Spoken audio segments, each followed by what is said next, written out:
Gracias a todos ustedes por su presencia, tanto los que se encuentran en esta sala como los que nos siguen por vía telemática. Comparecemos para informarles de los principales acuerdos del Consejo de Gobierno que se ha reunido esta mañana en sesión ordinaria. Acuerdos que se completarán con la reseña que les facilitaremos después y que, por supuesto, como en todas nuestras comparecencias, también servirá para que ustedes puedan plantearnos cuantas cuestiones consideren de interés. Esta mañana hemos aprobado, entre otros, en el ámbito de la Vicepresidencia Segunda y Consejería de Sanidad y Servicios Sociales, el convenio de colaboración con la entidad pública empresarial Red.es para la transformación digital de la gestión de la cronicidad y la continuidad asistencial en el sistema sanitario público de Extremadura. Este convenio está dotado con un presupuesto de 4,6 millones de euros, financiado al 80% por Red.es y al 20% por la Comunidad Autónoma de Extremadura. Beneficiará a todos los usuarios del sistema público sanitario de Extremadura con patologías crónicas y tiene como objetivo impulsar la transformación digital de la gestión de las patologías crónicas y la continuidad asistencial dentro del sistema sanitario público. En el ámbito de la Consejería de Agricultura se han adoptado acuerdos de gran importancia y destaco aquel que se refiere a la autorización de la convocatoria de ayudas a la mejora y modernización de explotaciones agrarias mediante la realización de nuevas plantaciones de especies frutícolas. En definitiva, es una convocatoria dotada con 5 millones de euros que pretende facilitar la competitividad del sector frutícola de Extremadura, responder a las demandas del sector.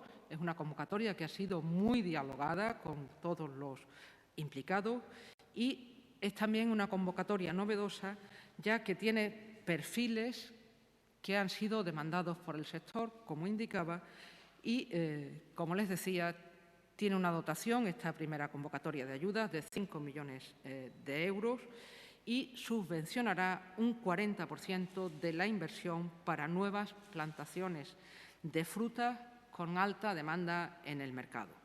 Son variedades que han sido consensuadas con los cultivadores y los cooperativistas y que primarán al colectivo de jóvenes en la valoración de las solicitudes.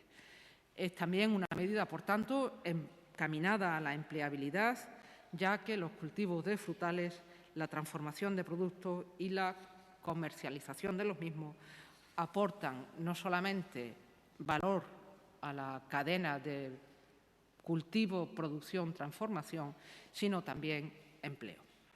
También en la Consejería de Agricultura se ha autorizado por el Consejo de Gobierno la convocatoria de subvenciones para el apoyo a la regeneración en terrenos adhesados de titularidad privada en Extremadura.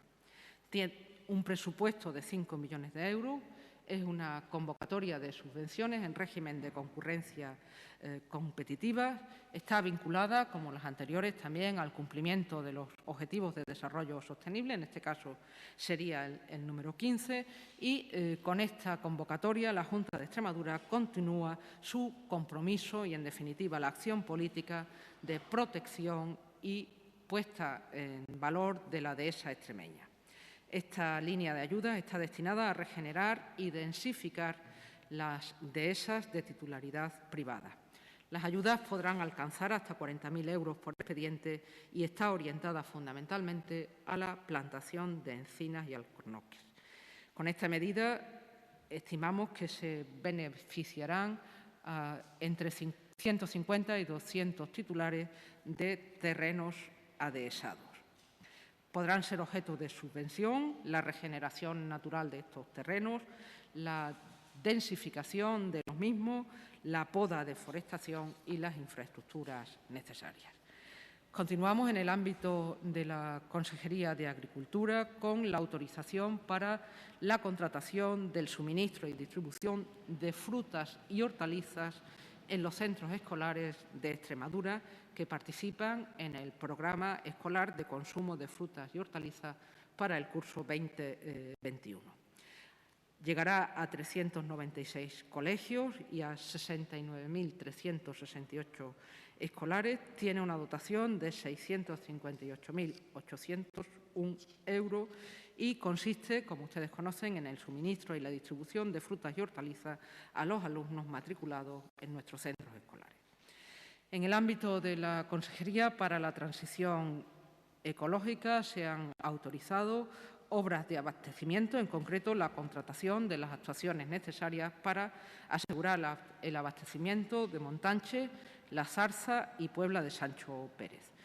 Se pretende garantizar el abastecimiento y saneamiento de agua en cantidad y calidad adecuada y suficiente para cubrir las necesidades de consumo de estas poblaciones que sufren algunas deficiencias que en esta legislatura nuestro compromiso es tratar de resolver.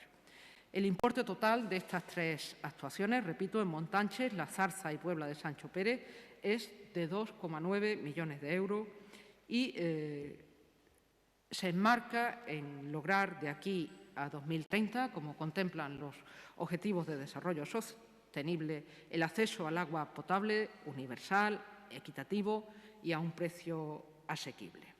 Requiere este tipo de actuaciones, como hemos puesto de manifiesto en otras comparecencias, el compromiso de todas las administraciones implicadas, la del Estado, la autonómica, como es el caso, y la local, con lo que contamos. Y tenemos la obligación de garantizar este servicio a la población, preservando una adecuada gestión del agua y del saneamiento, porque el agua es un bien escaso y a veces no lo sabemos valorar suficientemente, y más en un objetivo de hacer frente al cambio climático y con una sequía como la que padecemos. En el ámbito de la Consejería de Economía, y con esto concluyo mi intervención para darle paso al vicepresidente.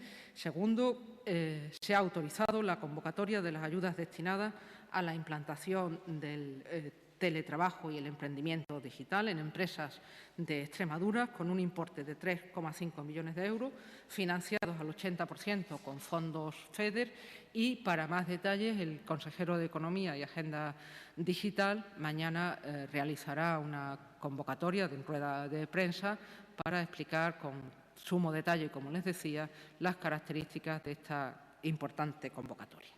Concluyo aquí mi intervención y del resto de medidas adoptadas en el Consejo de Gobierno de hoy les dará traslado el vicepresidente segundo. Muchas gracias, vicepresidenta. Buenos días a todas y a todos. Gracias por su asistencia a esta convocatoria de prensa. Informarle de tres cuestiones. Uno, que mañana en el Pleno de la Asamblea de Extremadura daré cuenta en una comparecencia a petición propia, tal y como establece el Real Decreto de estado de alarma, y haciéndolo de forma similar al ministro de Sanidad, que comparece cada 15 días ante el Pleno, ante la Comisión de Sanidad, en este caso del Congreso de los Diputados. Nosotros aquí lo haremos en las sesiones plenarias. Por lo tanto, anunciarle que mañana será la primera de las comparecencias donde ofreceré datos de la evolución de la pandemia y de la situación en este momento de la Comunidad Autónoma de Extremadura. En segundo lugar, informarles que esta tarde, a partir de las 15:30 horas, se celebra Consejo Interterritorial del Sistema Nacional de Salud. Un Consejo Interterritorial del Sistema Nacional de Salud donde Extremadura va a llevar una postura que les detallo a continuación. En primer lugar, solicitaremos que entre todos los consejeros y consejeras y junto con el Gobierno de España evaluemos, en la medida de lo posible, el impacto que han tenido las medidas que llevamos adoptadas hasta ahora. Entendemos que es prematuro solicitar nuevas medidas, primero porque no existe evidencia científica que nos demuestre que en ninguna medida concreta funciona al 100% y, por lo tanto, debemos analizar las medidas que hemos ido poniendo en marcha las distintas comunidades autónomas. Desde luego, nosotros estamos preparados para poder aportar lo que está suponiendo en determinadas poblaciones el adoptar determinadas medidas que adoptamos en cada uno de los consejos de gobierno. En segundo lugar, la siguiente de las posturas es insistir en la protección de la población más vulnerable, es decir, aquellas personas que son mayores y muy mayores, que tenemos que seguir protegiéndolas, no, como dicen algunos países, con más confinamiento, porque eso tiene efectos perjudiciales, como ustedes saben, pero sí, en definitiva, insistiendo en la concienciación de la ciudadanía. En tercer lugar, insistiremos en mantener la cogobernanza en este estado de alarma con el que nos hemos dotado, porque permite, a través de las distintas autoridades competentes delegadas, como son los presidentes de las comunidades autónomas, ir adoptando medidas que están muy pegadas a la realidad de cada una de las comunidades autónomas. Y, por último, solicitaremos un pronunciamiento por parte de la Ponencia de Estudios y Alarmas del Ministerio de Sanidad, junto con el resto de las comunidades autónomas, el abordaje de lo que se ha venido a denominar la fatiga pandémica, de la que ya les hablé en otra de mis comparecencias y que sería bueno que analizásemos para trasladar una información a la ciudadanía que les sirva para adoptar conductas que nos protejan a todas y todos. Ese es el segundo objetivo que tenía mi presencia aquí en esta rueda de prensa. Y el tercero de los objetivos es informarles que hemos adoptado, como en el resto de los consejos de gobierno, siempre con el estudio que realizan los técnicos de salud pública, hemos adoptado una serie de medidas que en datos globales les explico. Entre las renovaciones de aquellas medidas que caducaban en los próximos días, más las nuevas medidas, el resumen de todo sería que proponemos, y así lo hemos acordado en el Consejo de Gobierno, el cierre perimetral más medidas excepcionales en el nivel de aforo que afectarán a 6.436 extremeños y extremeñas de las localidades de Jarandilla de la Vera, de Usagre y de Fuenlabrada. El nivel 3 de alerta, el nivel 3 de alerta en el control de aforos se propone y se ha aceptado para 147.575 extremeños y extremeñas de las localidades de Montijo, de Almendralejo, de Jarandilla de la Vera, de Usagre, de Guareña, de Plasencia, de Fuenlabrada de los Montes, de Villafranca de los Barros, del Villalba de los Barros, de Miajadas, de Zafra y de la zona básica de Aldeanueva del Camino, a excepción de la localidad de Abadía. El nivel 2 de alerta afectará a 65.673 extremeños y extremeñas de las localidades de Navalmoral de la Mata, de la zona básica de Cabezuela del Valle, de la Roca de la Sierra, de Jaraíz de la Vera, de Ribera del Fresno, de Calamonte, de Valverde de Leganés, de Calzadilla de los Barros, de la zona básica de Oliva de la Frontera, de Fregenal de la Sierra, de Feria y de Talavera la Real.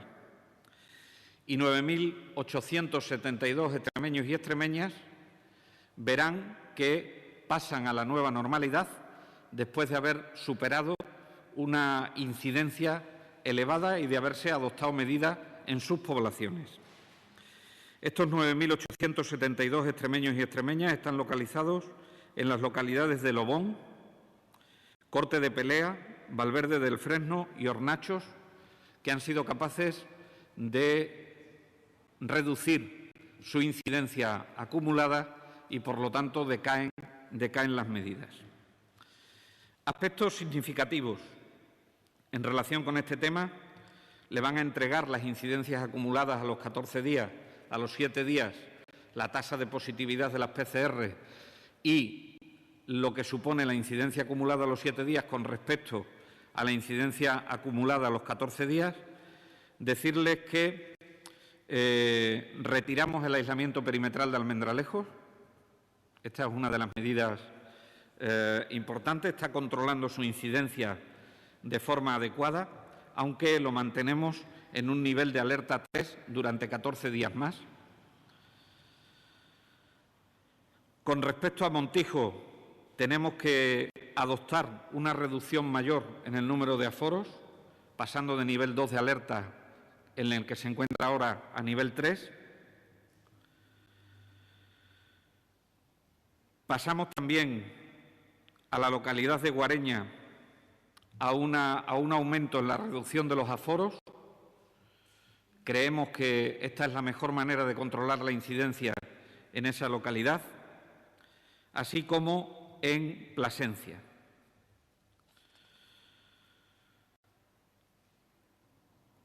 Seguimos con el aislamiento perimetral y las medidas de nivel de alerta, de nivel 3 de alerta, en la localidad de Fuenlabrada de los Montes. En Jarandilla de la Vera seguimos con la fase perimetral, está disminuyendo su incidencia, pero todavía necesitamos adoptar medidas contundentes en esa localidad, puesto que partían de un nivel de incidencia muy alto. En Villafranca de los Barros y en Villalba de los Barros, que estábamos en nivel de alerta 2, los pasamos a nivel de alerta 3, al igual que en Usagre, que estaba en nivel de alerta 2, pasamos a nivel de alerta 3 con perímetro.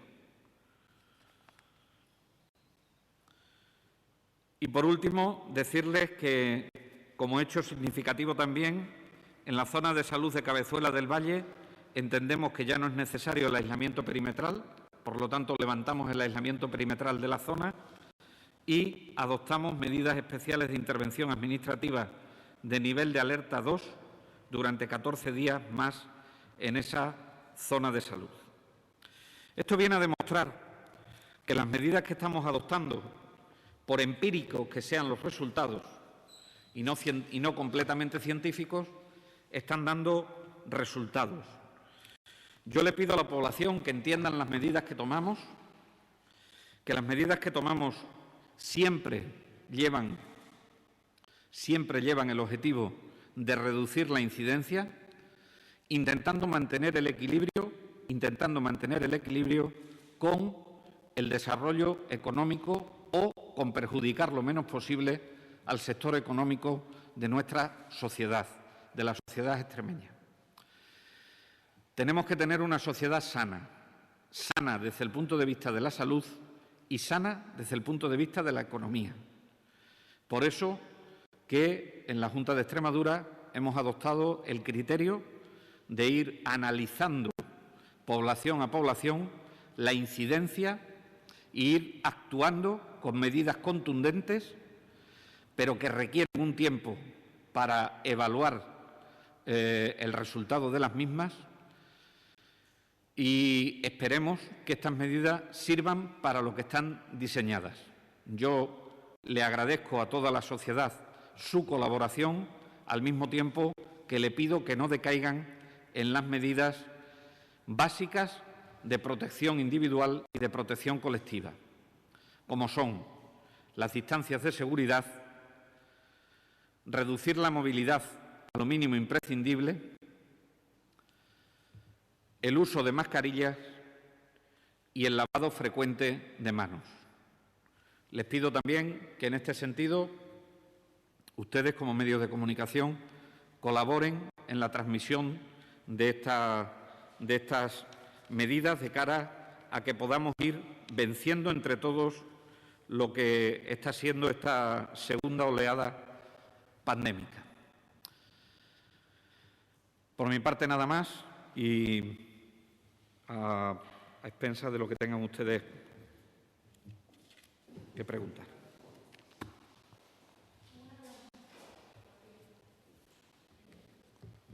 Buenas. En los últimos días, desde el fin de semana, está aumentando mucho el número de enfermos hospitalizados en los centros extremeños. Quería saber qué medidas se están tomando al respecto. Hemos activado el plan de contingencia en todo el Servicio Extremeño de Salud. Al principio, las áreas más afectadas son, desde el punto de vista de la hospitalización en camas de agudo, el Complejo Hospitalario Universitario de Badajoz y el Hospital de Mérida. Y con respecto a las UCIs, los hospitales que tienen más presión en este momento son el Hospital de Mérida y el Hospital de Plasencia. Estamos habilitando el plan de contingencia tanto en camas de UCI como estamos activando también el plan de contingencia con respecto al resto del Servicio Extremeño de Salud. De hecho, ya están alertadas por si hubiese que hacer contrataciones y hubiese que abrir el Hospital Nuestra Señora de la Montaña de Cáceres como un hospital donde hospitalizar a pacientes, fundamentalmente, que en este momento están infectados por coronavirus, que han desarrollado COVID y que necesitan de hospitalización. De momento, no estamos suspendiendo actividad, salvo puntualmente en algunos centros hospitalarios, pero indudablemente tenemos que tener ya en marcha todo el plan de contingencia con el que podemos llegar a las más de 3.700 camas de hospitalizaciones de agudo y a las cerca de 200 camas de cuidados intensivos por si se necesitasen en los próximos días. Después de producirse un pico de contagios, o de un incremento de contagios, mejor dicho, aproximadamente a los 5 días, eso es algo que nos ha enseñado la pandemia, aproximadamente a los 5 días se produce un incremento en el número de ingresos y también en el número de ingresos en las unidades de cuidados intensivos. Estamos por debajo de la media nacional en la ocupación de ambos tipos de camas. Pero eso no significa que no tengamos todo preparado por si lo necesitamos. Y luego hay cuestiones puntuales que tienen que ver con, por ejemplo, la suspensión de una parte de la actividad programada de cirugía en el Hospital de Llerena, por un incremento en el número de ingresados en el Hospital de Llerena, solamente cirugía general, y también una afectación, porque está afectado el servicio o la unidad de nefrología de la zona del área de salud de Llerena Zafra, que probablemente tengamos que para mantener el nivel de diálisis en algún momento tengamos que concertar más servicios con Fresenius Care para poder prestar las sesiones de hemodiálisis que se tienen que prestar y que los pacientes puedan recibir la hemodiálisis como la tienen que recibir. En cualquier caso, el Servicio Extremeño de Salud está preparado para este tipo de contingencia.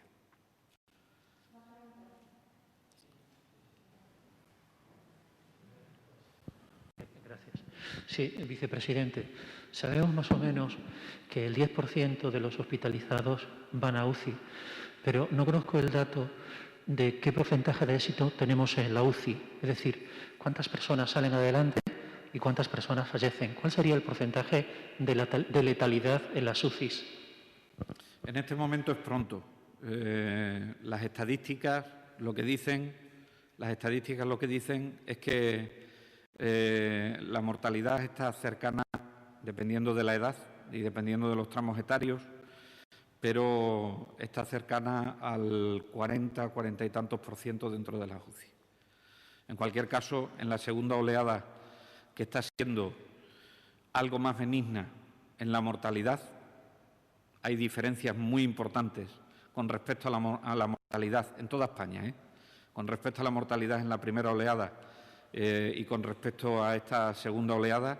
Todavía es prematuro sacar conclusiones al respecto, pues porque llevamos muy poco tiempo de ingresos hospitalarios en UCI y, por lo tanto, no puedo darle muchos más detalles, ¿no?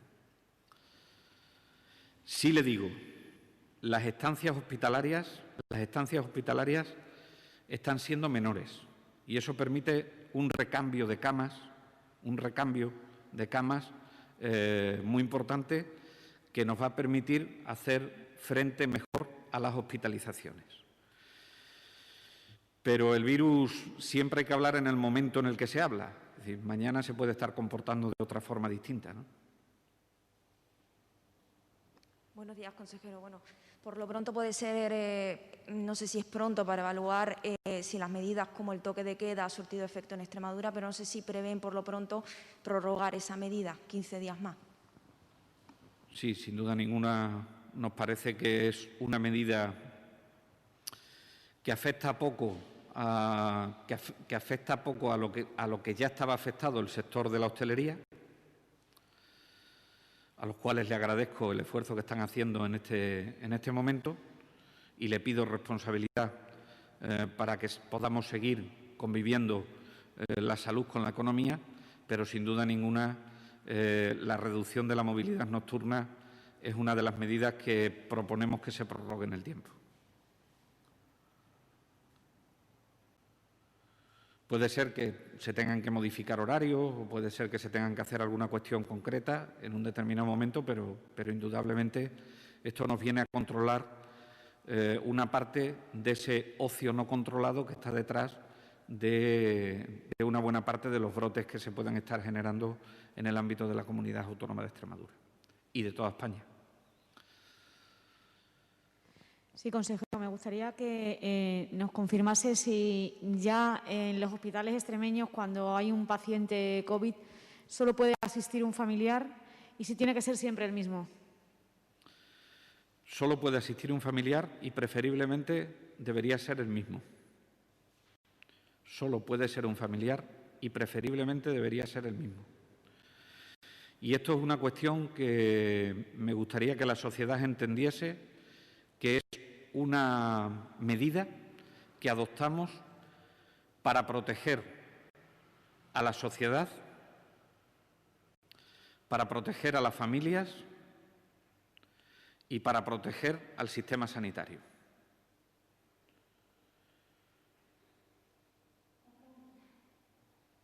Quería hacer otra pregunta a la consejera.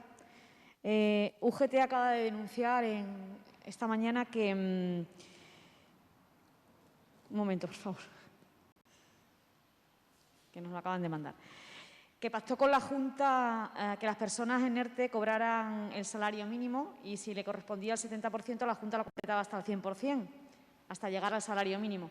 Según UGT, nadie lo ha cobrado y lo habrían solicitado más de 8.000 personas. ¿Qué tiene que decir la vicepresidenta al respecto?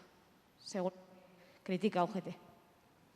La tramitación de esas ayudas complementarias para las personas que estaban en ERTE fue objeto de reglamentación en un Real Decreto. Es una tramitación concatenada al reconocimiento del ERTE, a la solicitud y entiendo que cuando la convocatoria esté cerrada y las verificaciones que son necesarias realizar, la primera, efectivamente, que se está en ERTE y que se cobra menos del salario mínimo interprofesional, se procederá al pago de las ayudas y, desde luego, nos comprometemos desde la Junta de Extremadura a agilizar todas las cuestiones y resolver los problemas que se hayan podido plantear. Creo que el compañero Pedro Fernández de Canal Extremadura quería hacer alguna pregunta. Está conectado de manera online. Hola, buenas tardes. Tres cuestiones. Ayer le preguntábamos al presidente por alguna demora, algún retraso en la comunicación de los resultados de las pruebas PCR. Él aseguraba que eran problemas de intendencia. Quería saber si también se están produciendo retrasos en la realización de las pruebas, porque nos dicen algunos ciudadanos, algunos oyentes que llevan 2 semanas confinados y aún no se les ha realizado esa prueba. Y dos cuestiones puntuales. Una primera, en cuanto al protocolo educativo, si ha habido algún cambio, sobre todo para alumnos de bachillerato y de formación profesional, y si se les ha recomendado no salir de los centros educativos durante el horario de recreo. Y en el caso del plan de contingencia en Cáceres, si se ha habilitado ya la 8ª planta del San Pedro de Alcántara para pacientes COVID. Gracias. Con respecto a la última pregunta, se lo he contestado a su compañera cuando hacía la pregunta. Estamos en fase de alerta por si hubiese que hacer las contrataciones para abrir el Hospital Nuestra Señora de la Montaña. En este momento no es necesario que lo abramos, pero si la presión hospitalaria sigue subiendo, entendemos que tenemos que atender a otras patologías que no son COVID y, en principio, es un hospital donde nos permite poder disponer de una serie de camas que pudiésemos poner en marcha. Con respecto a los protocolos, al plan de contingencia educativo, no se ha modificado en sentido estricto en su totalidad, si bien es verdad que si el foco que se detecta es un foco que está centrado en espacios comunes, pues evidentemente se puede recomendar, porque así lo establece, que haya determinadas actividades que se limiten. Y es verdad que ha habido centros educativos donde hemos detectado que es en la zona de recreos donde se ha podido producir. En cualquier caso, nos vamos adaptando a las distintas realidades. Y luego, con respecto a la realización de las PCR, estamos haciendo un volumen de pruebas diarias de más de 3.900 pruebas en los últimos días. De más de 3.900 pruebas al día. Eso significa un volumen de pruebas muy importante. A medida que se va aumentando el volumen de pruebas, las incidencias pueden ser variadas y las experiencias pueden ser variadas. Pero estamos revisando constantemente todo el proceso, desde la emisión de la petición de la prueba por parte del facultativo o la facultativa que sea, hasta la recepción de la prueba en el área de salud correspondiente. Y también cómo están funcionando los equipos de rastreo. Todo eso lo estamos revisando porque es verdad que en los últimos días ha podido haber un problema de intendencia. Intendencia me refiero a que pueda haber afectado a la cadena solo de etiquetar los tubos de una determinada manera, y lo estamos revisando para agilizar ese tema, puesto con el incremento del volumen de pruebas, pues la puesta de la etiqueta puede hacer que el aparataje luego no lea convenientemente las muestras que se realizan. También hemos tenido algunos problemas técnicos en uno de los aparatos que realiza las PCR, que ya se ha solventado, y en tercer lugar, ha habido se han diezmado algunos de los equipos rastreadores, pues porque aunque tienen VPN y están teletrabajando, también son personas y algunos de ellos han sido o contactos estrechos o han sido positivos al coronavirus, con lo cual hemos intentado en todo momento hacer las sustituciones oportunas y pedimos disculpas por el retraso que se pueda estar produciendo. En ningún caso es un retraso que comprometa el funcionamiento del equipo de rastreo, como así lo pone de manifiesto el informe del Instituto de Salud Carlos III. Y luego, con respecto al retraso en la realización de las pruebas que usted comenta, decirle lo siguiente.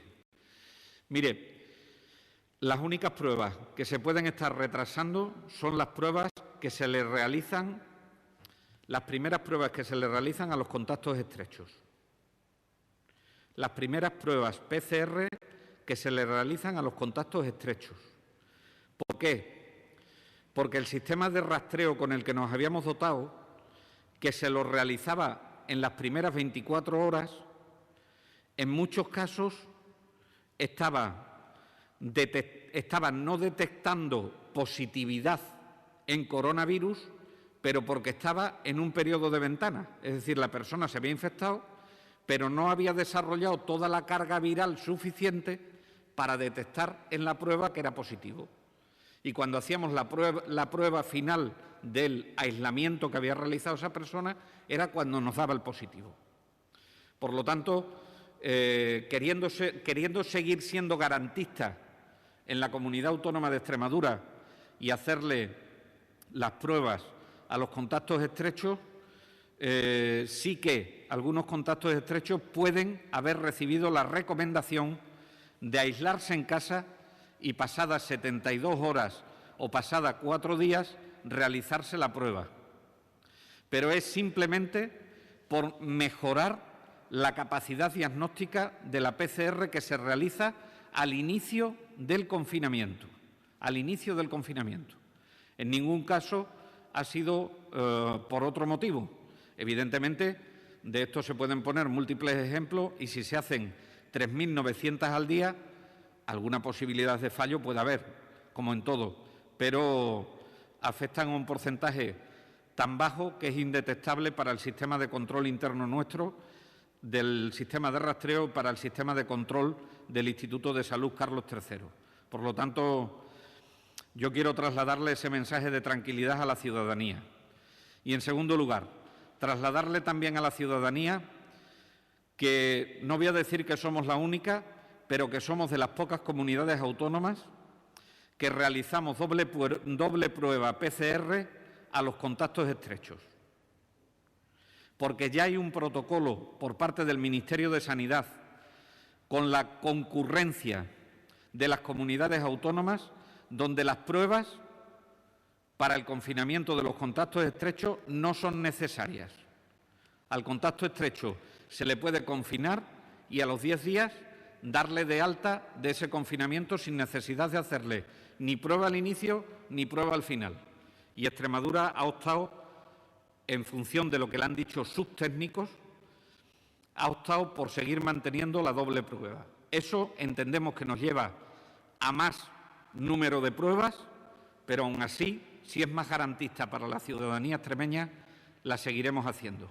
Y que los ciudadanos extremeños tengan la tranquilidad de que estamos actuando en todo momento por su bien.